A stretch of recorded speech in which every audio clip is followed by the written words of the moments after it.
So we break 50 up into the largest perfect square that will divide into 50, which is 25. We can take the square root of 25. What is the square root of 25? 5. So since we can take the square root, it can come out. Can we take the square root of 2? No. So it must stay under.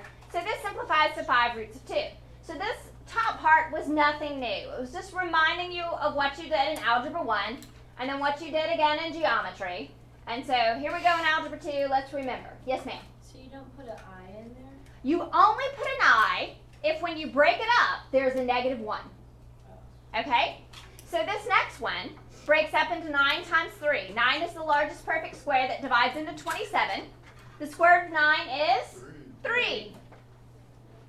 3 is not a perfect square, so it stays under. So this simplifies to 3 roots of 3. Okay, 48. What is the largest perfect square that divides into 48? 16. And 16 goes in there 3 times. The square root of 16 is 4. So we can take the square root of 16 and the 3 we cannot. So this is 4 roots of 3. The square root of 20, we break up the red pins are up there. 4 times 5. The square root of 4 is 2. So this simplifies to 2 roots of 5. Now, 72 is actually 36. So this goes in there 36 times 2. All right, and the square root of 36 is 6. So this simplifies to 6 roots of 2. Any questions about the review of simplifying radicals? Yes, ma'am. Can we do smaller numbers instead of like 60 and 36? You can, but you'd have to do it twice. So if you took 48 and you did 4 instead of 16. So you said the square root of 48 I can break down into 4 times 12. And then you took the square root of 4, which is 2. We can still break down 12 into 4 times 3. So when we take the square root of 4 this time, a 2 comes out and gets multiplied times the 2 that's already there. So this gives me 4 roots of 3. Same answer. So you're certainly welcome to do it that way. You'll just have to break it down more than once. So on 72, what did you guys use? 8 and 9. 8 and 9? Okay. So that certainly works. We can break 72 down to 8 times 9. And the square root of 9 is 3. And now 8 breaks down into 4 times 2. And the square root of 4 is 2. So we still get 6 roots of 2 when we're completely simplifying the radical. So sure, start with a smaller number. Start with whatever you think of first. Don't just sit there and stare at it for like 10 minutes trying to figure out what the biggest number is. So that's a good method right there. Okay, so here we start with the new. So we have negatives under our radical. And we know when we have a negative under our radical, we end up with what kind of number? Imaginary.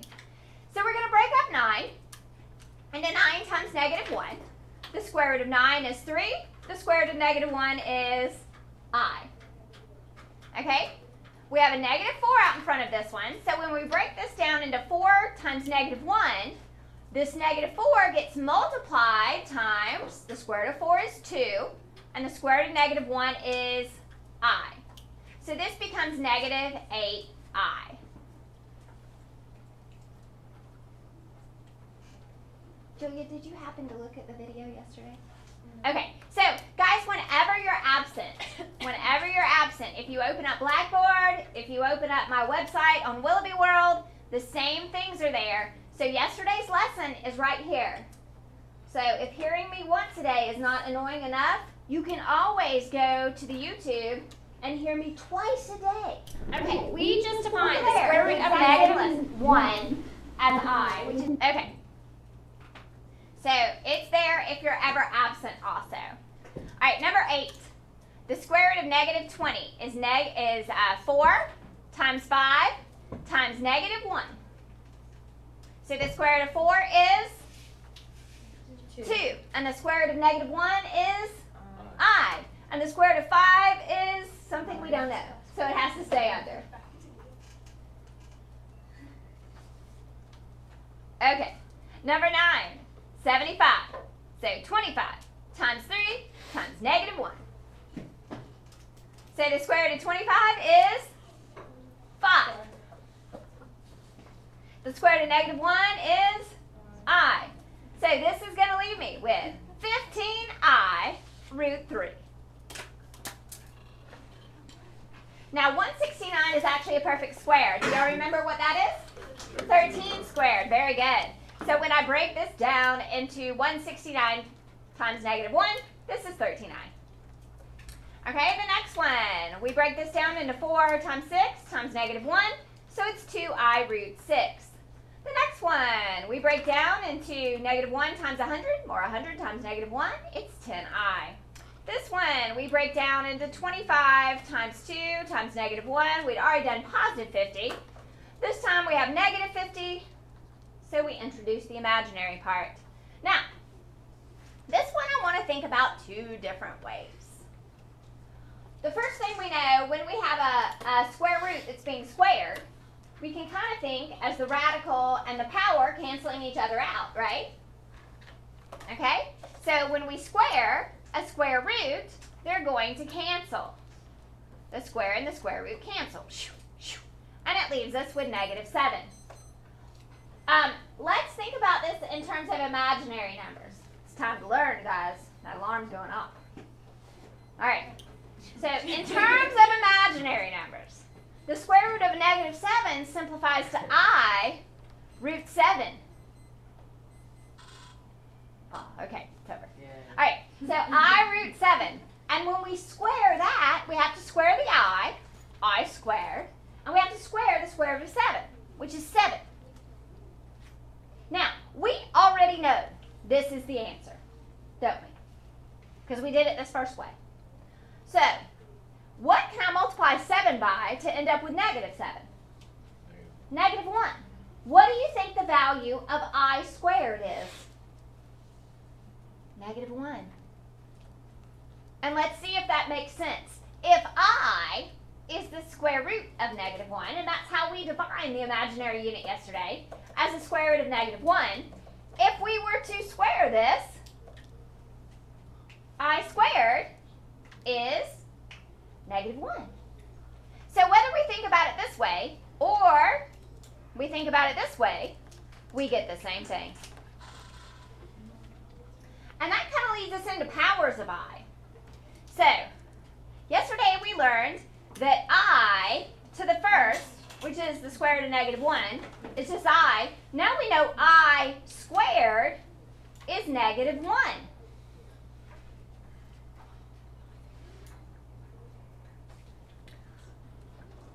I cubed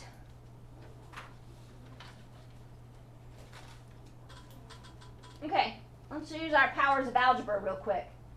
Is there any way to take I to the first and I squared and come up with I cubed? Negative I. You're right. You're right. She's right. So what we would do, could we take I to the first and multiply it times I squared to get I cubed?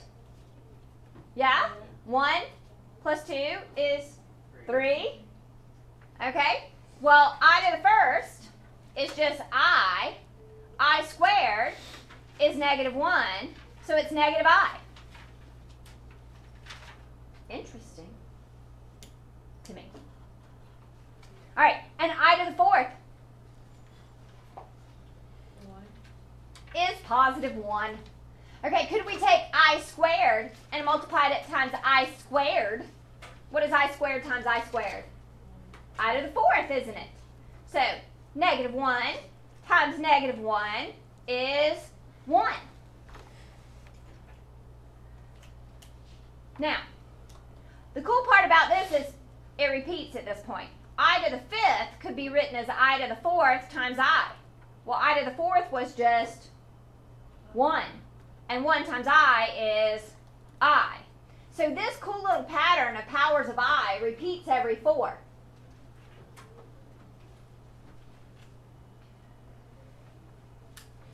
Ms. Fuller came up with a really cool way of remembering this pattern.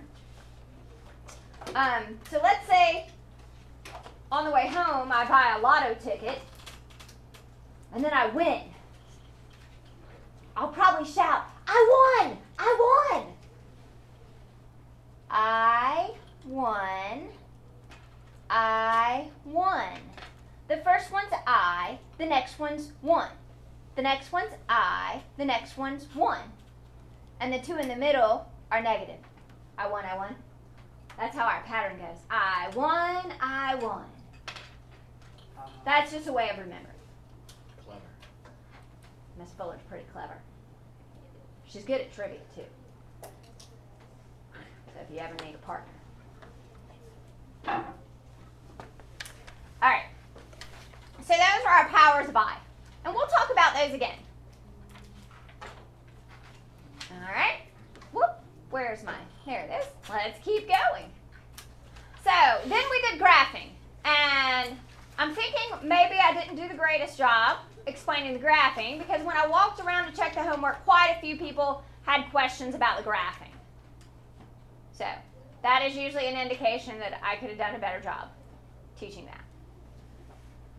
So first thing we have to do is simplify these.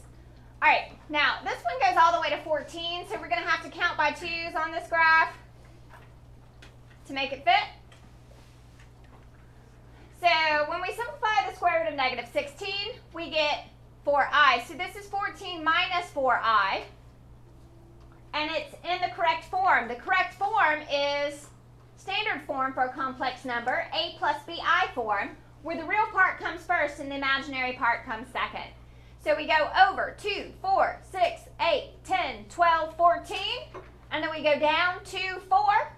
So if I'm counting by 2's, I go over 14 for the real part, down 4 for the imaginary part, and I plot the point. All right, this one becomes 7i plus 6, which is not in the right form. 6 plus 7i would be the correct way to write that. So I'm just gonna count by 1's on this one. So 1, 2, 3. This one I was counting by 2's. So this one I can just count by 1 to go over 1, 2, 3, 4, 5, 6 on the real axis and go up 1, 2, 3, 4, 5, 6, 7 up the imaginary axis. And this complex number is graphed by this point. Now this one becomes 5i minus 12. So once again, we would need to count by 2's. And to put it in the correct form, the real number would need to come first. So we would go back 12. So if I'm counting by 2's, I go 2, 4, 6, 8, 10, 12. And then up 5, 2, 4, 5 would be halfway if I'm counting by 2's. And that's it.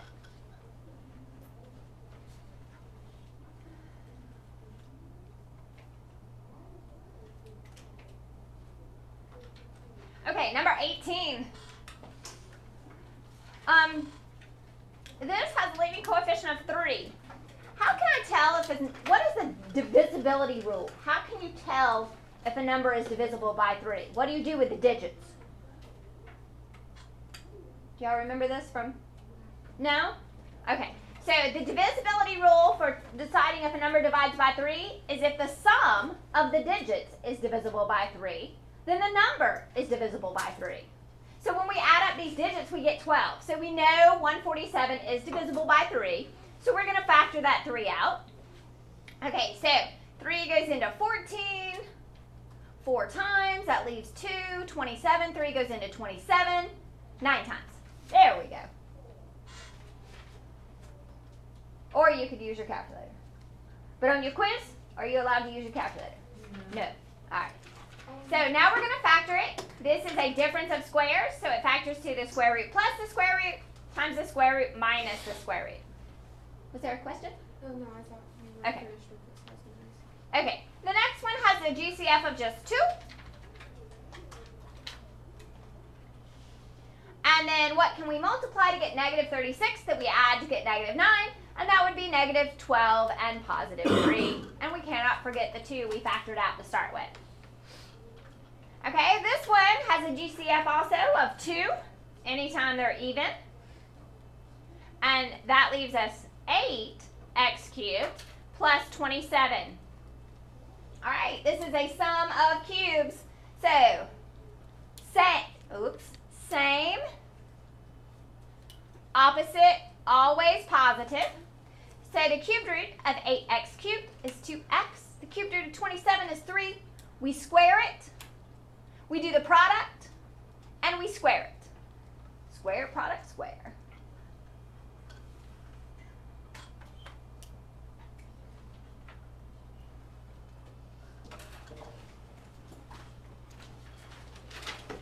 Questions?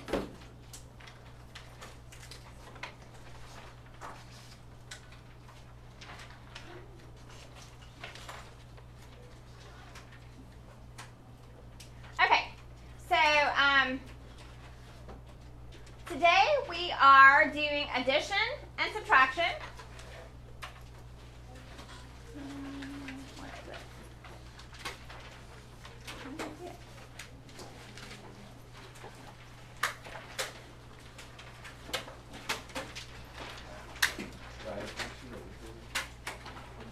And hopefully I can get to some multiplication too.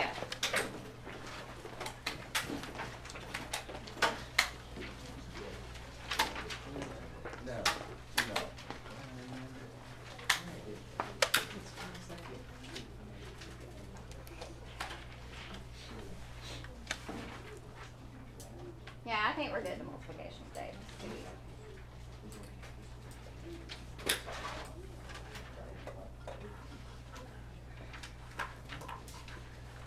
Okay, so we're just going to do some examples because if we see the examples, it tends to make sense with the addition and subtraction. So if we have a complex number, 3 minus I plus 2 plus 3I. And I ask you to add those two. You don't even need a teacher because you know what to do. What do you think you should do? Yes, that's exactly what we do. We combine the real part with the real part. 3 plus 2 is 5. Then we combine the imaginary part with the imaginary part. Negative I plus 3 is 2I. That, my friends, is it. Okay, so let's try a second one. Okay, 5 minus 3I minus negative 1 plus 4I. Okay, so this is subtraction. And I'm just going to copy down what we just did so you could see how it's going to change.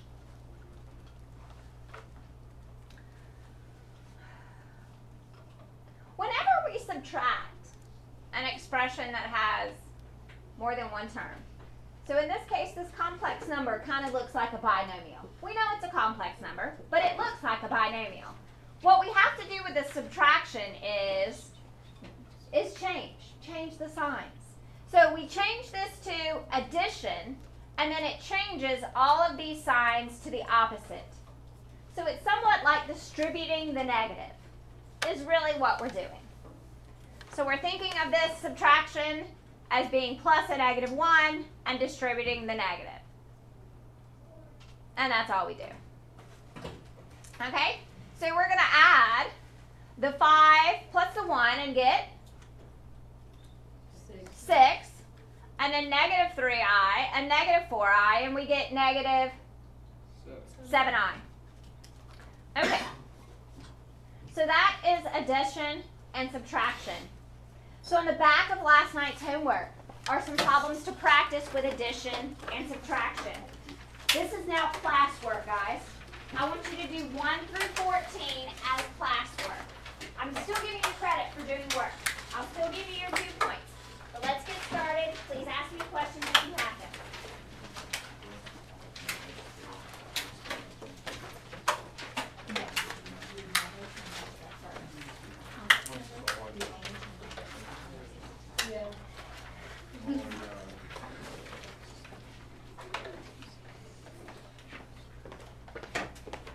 middle sign has to be a positive. You have to change it to a positive. Okay, if the middle sign is plus, you don't change anything. What that, I mean, if like you have to change the negative to a positive. Do you have to do this? No. But does it help you get things correct more often? Yes.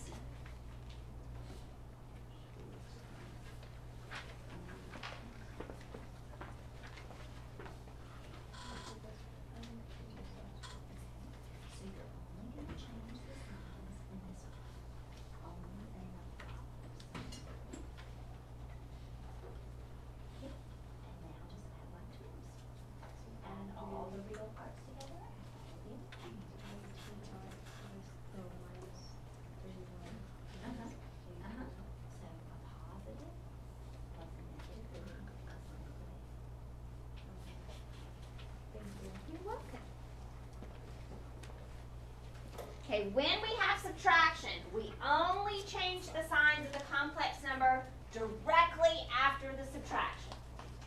That's what changes. Hold on, I'm going to pause the video.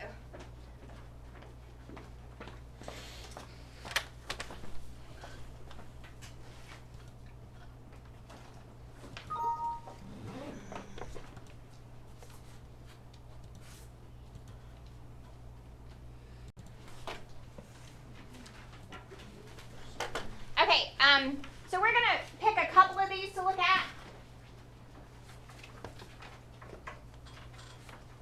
This one's addition, so you just add the real parts together, add the imaginary parts together. Addition, add the real parts together, add the imaginary parts together. This one is subtraction. So when we see subtraction, we change the subtraction to addition, and we change the signs of the entire complex number that follows. So this becomes a -3 and a -I. So you have to change the signs of the entire complex number that follows. And then we add our real parts, and we add our imaginary parts. So this one's subtraction, so we have to change the signs of the entire complex number that follows. So it becomes a -3 and a +5i. We add the real parts, we add the imaginary parts. Okay, here's the subtraction. So this is just an imaginary number, which is also considered a complex number. Remember, the imaginaries live inside the big complex bubble we looked at yesterday. So when we change the signs of the complex number that follows, this is what we get. So it's -5 minus 5i. All right. Now this one was probably the trickiest. It started off with an imaginary. We changed just these signs. So -2, -3i. This follows addition, so it does not change. We add the real parts, -2 and +1. We add the imaginary parts. 2i minus 3i is -1. Take away 8 more I is -9i.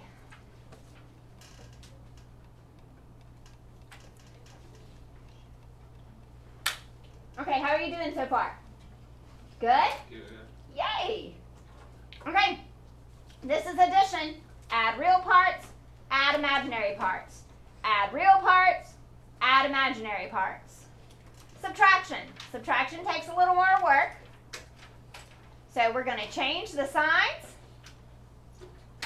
of the real and the imaginary part for the complex number that follows. So this gives us -8 minus 6i.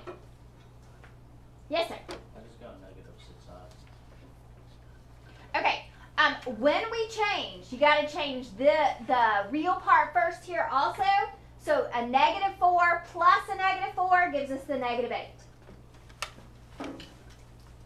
Okay, on number 10, we add the real parts, we add the imaginary parts.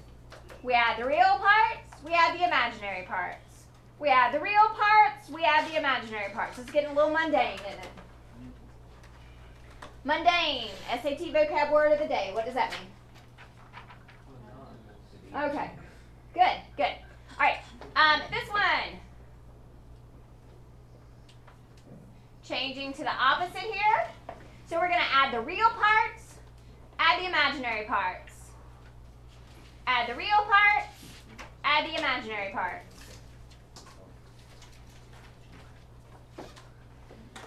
Okay, so all you have left is a factoring. Okay, and tomorrow we're probably going to try to multiply and divide tomorrow, and then maybe Thursday we can have more of a review day to get ready for our quiz on Friday.